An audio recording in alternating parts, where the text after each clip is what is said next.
Right, so here we are, guys, at If by Magic, the man himself. It is, of course, Robbie Kenning. He's going to help us and talk us about getting into racing with the Metros.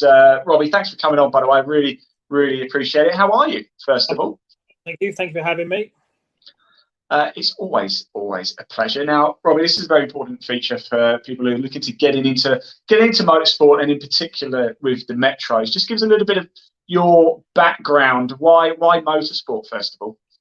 So I've followed quite a few championships over the years, Mini Sevens, Mini Miglias, touring cars. I used to do competitions, Ferrari racing. I was a co-driver for that for a number of years. I figured actually I want to be the one pedaling. I want to have a go rather than being along for the ride. So I probably caught the bug for racing 10 years ago with my best mate, and we'd go away for weekends. Wales, Norfolk, you name it. We went away and we were racing for the weekends. So I've always had it in mind that I wanted to do it. It's just a case of how and when. And the car that I originally was going for fell through, but luckily I managed to find that a car I've got now, which has led me towards the Metro Cup, which is brilliant. We're going to come onto your car very, very shortly, but there's probably a lot of people who are watching this and, similar to myself, actually, don't race. I've done track days and stuff like that, and I've been fortunate enough to test a few race cars for media duties, but I've never actually raced in anger. I haven't taken that step. What was sort of how easy was it for you to make that decision to go from sort of doing a bit of track days, doing a bit of this and that, and thinking, no, I'm going to commit now. I'm going to go for this. It was one of those ones. So I've got two kids. With my first boy, my missus gave me the challenge of you can build one more engine to make it count. I was like, right, okay, fine, I did that. Had the second. I said, right, I'm going to build a race car. I said, okay, fine, race car. So from that, I got the car, and the rest of history. I've started working on it since I've had my second boy, which is probably why it's taken me a little longer than most to get to the grid. I've still got, like I say, still got things to do to be able to get there, if that makes sense. Yes, and things to do, such as your ARDS test, for example. Yeah, so still got the ARDS test to do. So given what's going on at the moment with regards to coronavirus, I haven't been able to get physically a bum in the seat to go and do the test yet. But that's hoping to change next month. So we've got that booked up.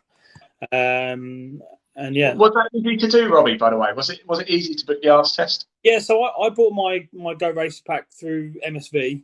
You can get it through other motorsport officials. I think it was £109 for the pack.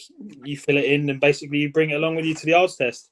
So I've filled the forms in. I've got everything ready. Just need to physically get to Brands to do the test. Absolutely. And so, right, you've got the ARDS test. I know you've got a car now, but was it difficult sourcing a car? No, it wasn't difficult. So I originally found my car by chance, and then off the back of finding the car, I did a bit of research into where it would be eligible to race, and then I stumbled across the MG Metro Cup and doing a bit of research, speaking to some of the drivers, some of the officials. I thought, yeah, I want to get a part of this. Like, it seems like a really good, close-knit group. So yeah, I started speaking to some of these guys nearly 2 years ago, and that's how long it's taken me to get to where I am now. I could have done it quicker, but given the circumstances of what's going on in the world and family at home, it's taken me, like I say, 2 years so far. Well, look, talking of your car, I've got a little picture for everybody to have a little look. Would you look at this, by the way? That is something quite special, isn't it? Completely stripped down there, Robbie. I've got another picture as well. Look there with the bonnet on. Yeah. The livery design, talk us through that. Is that your own choice, or did it come like that? So when I originally stumbled across the car, it was painted in the blue and white. And most people know that sort of livery from either a 6R4, but they did a Group A touring car in that livery. So I sort of did it as a bit of homage to the original sort of Group A's. I thought, right, well, I'm going to build a naturally aspirated version of a Group A touring car. And where it was in the right colours, it all seemed to fit in. I spoke to Patrick Watts, who was the original driver at the time for British Leyland. Basically asked him permission, can I build a replica car?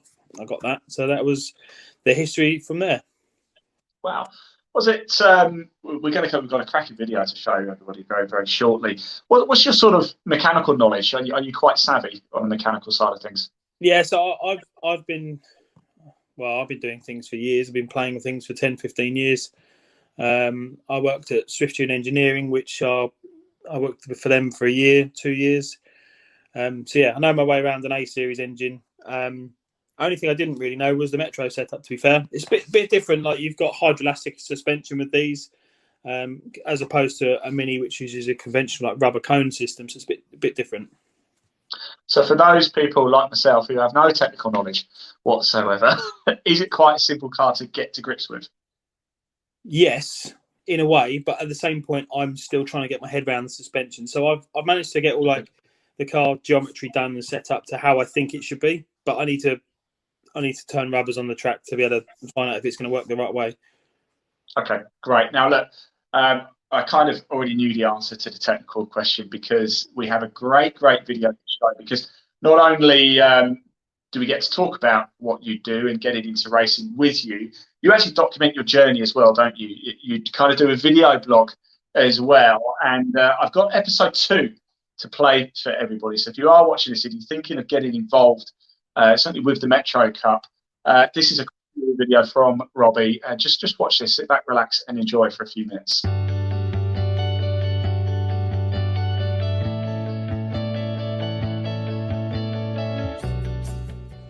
Welcome back to the second instalment of my vlog about getting my car back onto the racetrack and me qualified, ready to go racing. One of my next jobs was to look at fire extinguisher systems, so I did my research to get my car up to the new regulations that will be coming into effect in 2022. I decided on a Lifeline 4-litre system that came with all the nozzles and the pipework. The system uses 8 nozzles, 4 aimed at me in the cockpit and 4 in the engine bay. I also opted for a mechanical type of system, which means this is operated internally and externally by pull cords as seen in this photo. I then decided to locate the fire extinguisher bottle itself in the passenger footwell of a car, keep the weight low and to try and offset some of the weight against me and get an overall balance of my car. I didn't get too many photos of the whole system when I was installing it. However, I hope the ones that you have seen have painted a clear enough picture of what was going on. So it's been a few months since I last posted anything, and we are en route to go and pick up my engine. Aren't we, Harry? Road trips with Daddy mean one thing though. McDonald's. So there's a few photos coming up of my engine build. A couple of people to say thank you to. Phil at Annings R&R for building the motor and getting it all sorted, and Arnold at KAD Engineering for sorting out the crankshaft. Everything with the engine has been done to regulation spec, so crankshaft has been lightened and wedged, rods have been lightened and balanced to make sure that everything's good and smooth.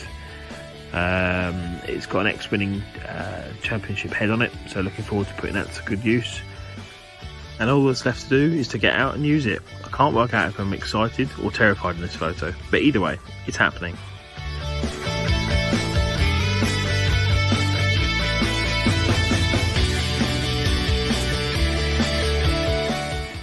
So, as you can see, car, engine, the engine is in. We got it on Monday, and I got home about 5 o'clock. My mum turned around and said, "Why do you get it in now?" And I look after the boys. I was like, "Yeah, all right, fine, I'll crack on." So it's all in, which is good. Got all the carbs set up, which are all good. On full throttle linkage now. Just setting up the alternator and the electronic water pump. Make sure that gets all aligned up properly. I'm just about to give it a blow off and a clean, but at the moment, since beginning of this year really, things haven't really progressed a lot.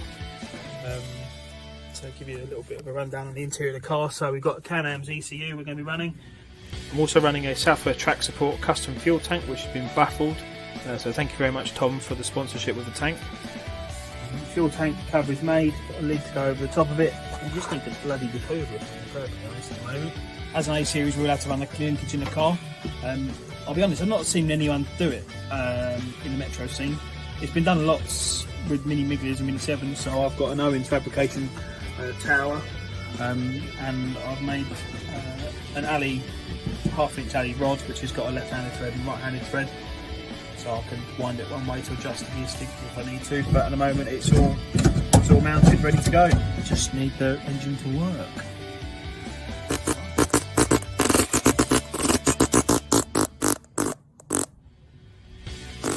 It's not done yet. Nearly. So I fitted the engine basically to be able to test fit everything. Make sure everything was routed properly, or get everything set up where it needs to be, and then once I get a little bit of extra money, whip it out and get it off dyno. Hopefully we'll see a good number, keep up the front runners eventually, but for the first season or two it's just going to be a case of getting used to the car, get used to physically going out racing. I've still got to book my ARDS test, but where it's all social distancing, it's a bit difficult at the moment, so as soon as that's done, I'll be doing a video of sort of the whole process from massively overweight, but I already know that. That's why I've had to cut more out of the car, because, you know, fat boys can go fast too, apparently, so to say. Anyway, crack on.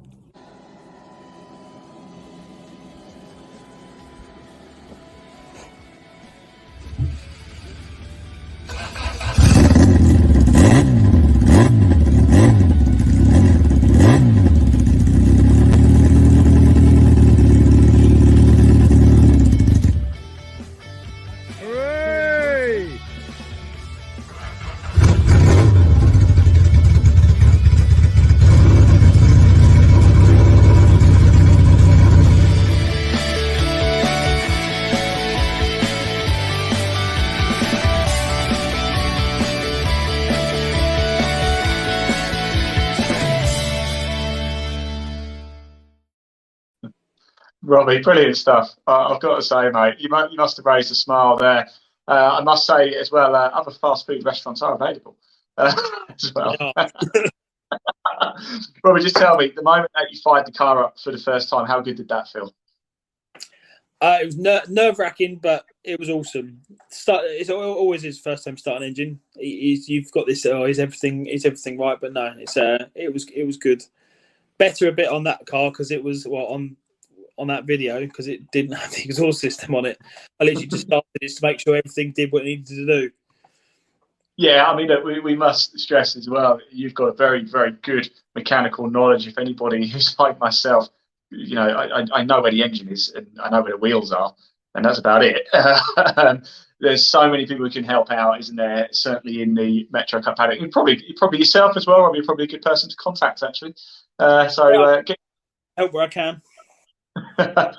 Just quickly, Robbie, as well, that's not obviously the only episode. That was episode 2, wasn't it?